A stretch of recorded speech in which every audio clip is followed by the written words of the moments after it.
Nous avions une attaque qui aurait été la plus importante depuis la Seconde Guerre mondiale. Et cela aurait été désastreux pour eux. Et ils ne voulaient pas que nous le fassions.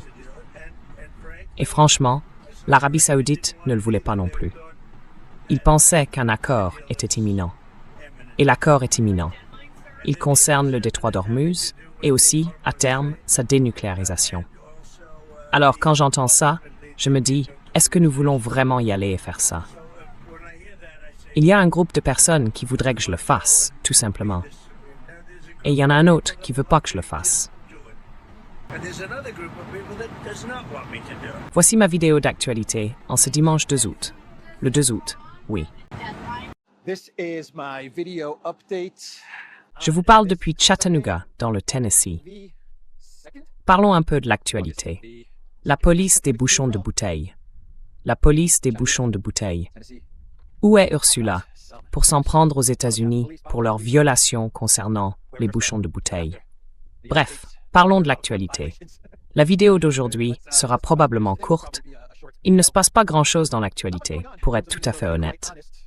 De mauvaises choses se sont produites hier à Moscou.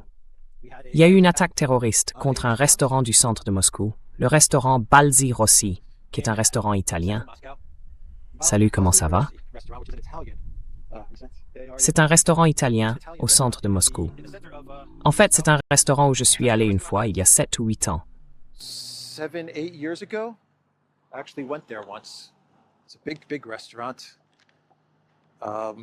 C'est un très très grand restaurant. Il y a des statues gréco-romaines à l'intérieur. C'est beau. C'est un bel endroit. Enfin bref, c'est dans le centre de Moscou, à la station de métro Barrikadnaya, vraiment en plein centre de Moscou. Et il y a eu un attentat terroriste dans ce restaurant. Selon les informations, c'est une femme qui a tenté d'y faire entrer un engin explosif improvisé. Et l'agent de sécurité, qui a sans aucun doute été un héros, a perdu la vie. Mais il l'a empêché d'emmener l'engin plus loin dans l'établissement.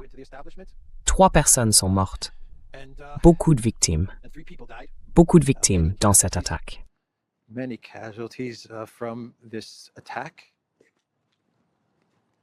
Hey, my friend.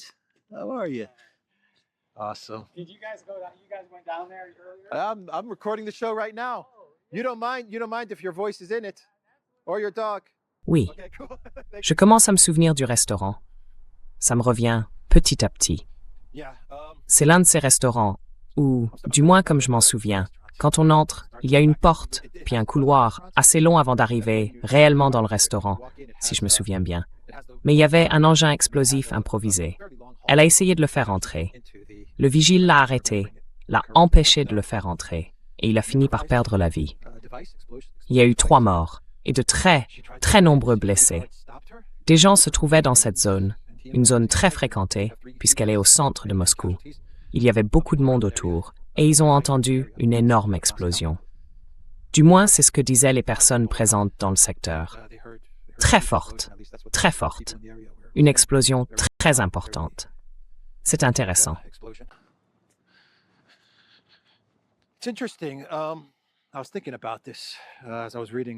Je pensais à ça ce matin, en lisant les informations. Il y a eu cette femme qui a assassiné Dugina. Je crois. Je ne crois pas qu'elle ait été arrêtée. Il y a eu aussi cette femme qui s'en est prise aux blogueurs à Saint-Pétersbourg. Je ne sais pas si vous vous en souvenez. Elle a essayé d'apporter un engin explosif à cet événement à Saint-Pétersbourg. Et une autre femme a tenté d'assassiner l'oligarque à Monaco. C'est très étrange. Les Ukrainiens semblent recruter des femmes pour mener ces tentatives d'assassinat. J'ai simplement trouvé ça intéressant en réfléchissant à toutes ces tentatives d'assassinat qu'ils lancent en Russie ou contre des Russes. On dirait qu'ils recrutent activement, pas tout le temps, mais qu'ils cherchent activement à recruter des femmes pour mener ces attaques.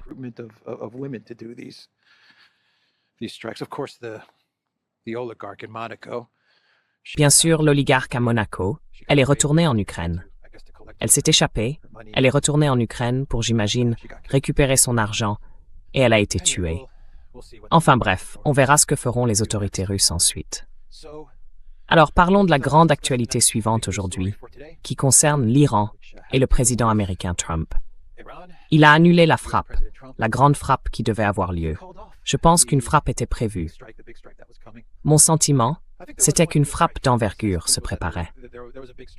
Et Israël devait aussi participer à cette frappe. Il y avait toutes sortes d'alertes de sécurité annoncées dans la région, des alertes pour les ambassades et les vols. Et toutes ces choses ont été annoncées hier, en prévision de cette grande frappe.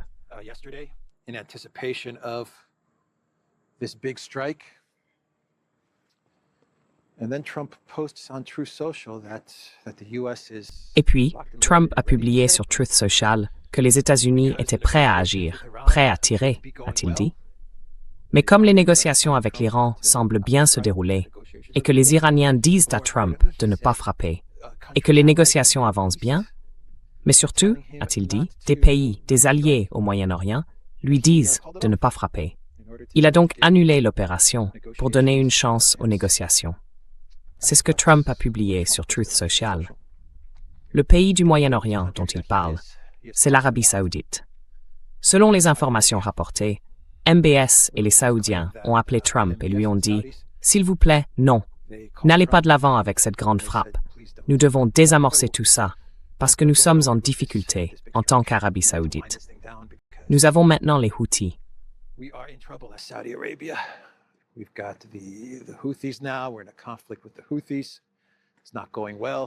Nous sommes en conflit avec les Houthis. Ça ne se passe pas bien. Hormuz est fermé. Le détroit d'Al-Mandab est fermé. Il y a toutes sortes de problèmes avec les exportations de pétrole. Il y a toutes sortes de tensions en Arabie saoudite, à Riyad. Des tensions pour MBS. Les princes sont très mécontents de MBS. Les couteaux sont sortis, si l'on peut dire. Et ils ont appelé Trump. Ils l'ont supplié de ne pas aller de l'avant avec la frappe. Certains analystes affirment même que l'Arabie saoudite a exercé sur Trump une certaine pression financière, disons, par le biais d'investissements, pour qu'il ne donne pas suite à la frappe. Trump l'a donc annulé, pour l'instant. Pour l'instant, c'est le point essentiel, parce que on obtient une pause, mais rien n'est réglé. Trump affirme que des discussions sont en cours, mais combien de fois avons-nous déjà entendu ça?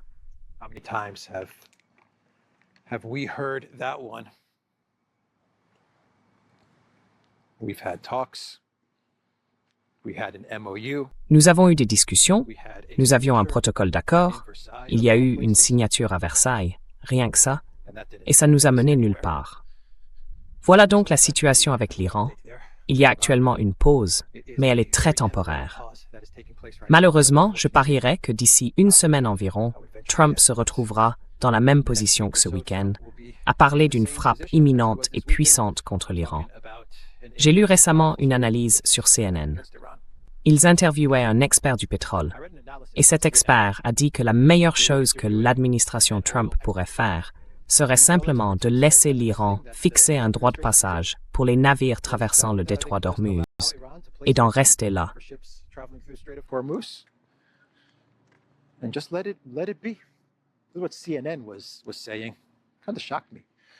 C'est ce que disait CNN. Ça m'a un peu choqué. Mais oui, l'analyste a dit, vous savez quoi? Laissez simplement l'Iran imposer des frais, un péage aux navires qui transitent. Ce sera $1 environ. Ce n'est pas grand-chose. Et ensuite, les États-Unis, l'administration Trump, pourront se retirer de toute cette question du détroit d'Ormuz et se concentrer sur les oléoducs, sur des itinéraires alternatifs. Au lieu de se focaliser sur le détroit d'Ormuz, au lieu d'en dépendre, prenez 10, 15, 20, 30 ans pour commencer à construire des oléoducs. Et de cette façon, vous retirez à l'Iran son moyen de pression. Mais de la part de cet analyste, c'est une réflexion à très long terme.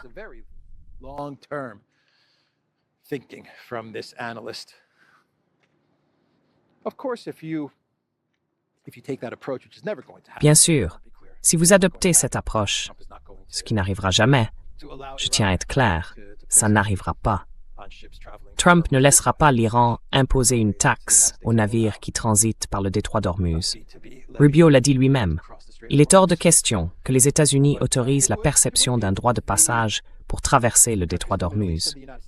Mais cela donnerait aux pays du Moyen-Orient et aux États-Unis le temps de développer des infrastructures de pipeline qui contourneraient Hormuz. Cela donnerait aussi à l'Iran le temps de se renforcer. C'est donc une proposition intéressante, une analyse intéressante de CNN, le nom le plus digne de confiance de l'information. Interesting analysis from CNN, the most trusted name in news.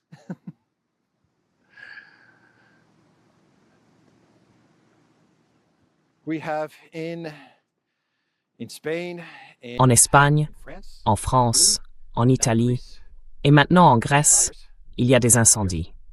Des feux d'été, de grands incendies dans le nord, je crois, au nord-ouest d'Athènes. De très grands incendies, et il y a même des évacuations dans certaines zones.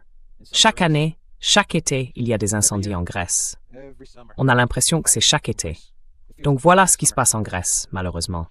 Il y a les incendies en Espagne, n'est-ce pas? Je crois qu'ils sont toujours en cours. Il y a eu toute cette... Je ne veux pas appeler ça un scandale.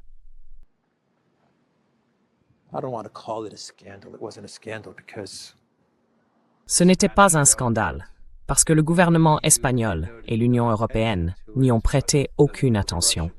Mais les hélicoptères russes, auxquels on ne permettait pas d'assurer leur maintenance, ni de les utiliser, des hélicoptères russes sous sanction, je précise, l'Union européenne ne permettait pas qu'ils soient employés en Espagne pour lutter contre les incendies. Vous avez des incendies en France, et je crois qu'il y en a aussi en Italie. Je peux me tromper à ce sujet, mais il y a de grands incendies en Grèce. Et je regarde Telegram en ce moment même.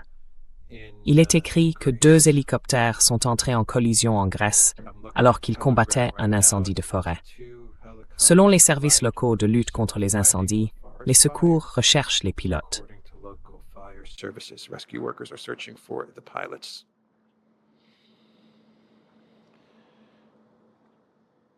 Ai-je donc m'arrêter là pour cette vidéo?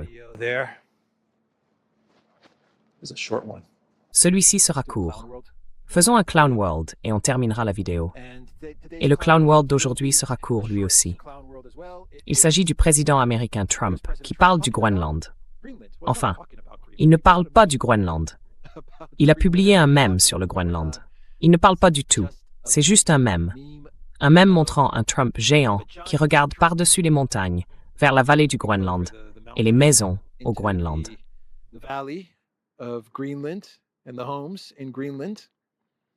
Et ça dit « Bonjour Groenland, bonjour Groenland ». Ça me plaît beaucoup. Le Groenland, ça me fait penser aux géants verts.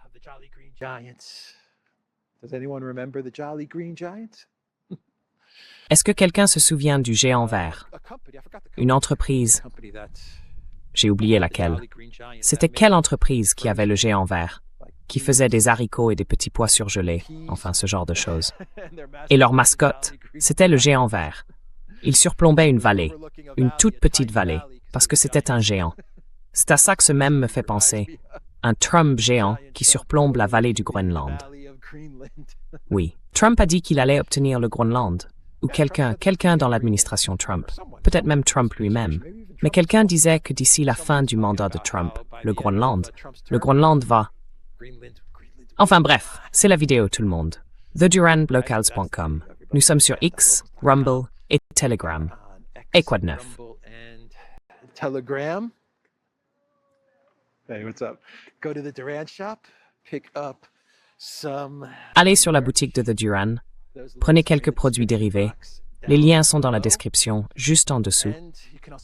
Vous pouvez aussi nous retrouver sur Substack. Est-ce que j'ai dit dans cette vidéo de liker cette vidéo? Je ne crois pas l'avoir dit. Explosez ce bouton j'aime, anéantissez ce buzz. Et si vous êtes abonné à cette chaîne, merci beaucoup de vous y être abonné. Vérifiez votre abonnement, s'il vous plaît, parce que YouTube pénalise ma chaîne. Il retire des abonnés. Pourquoi? Oh YouTube, pourquoi me punis-tu? C'est à cause de la capsule de bouteille? Ursula t'a dit de punir ce type? Regardez, regardez. Oui, c'est peut-être ça. C'est peut-être la capsule. Bref, c'est tout pour cette vidéo. Je vous retrouve tous demain. Regardez comme le Tennessee est magnifique. Look at how beautiful Tennessee is.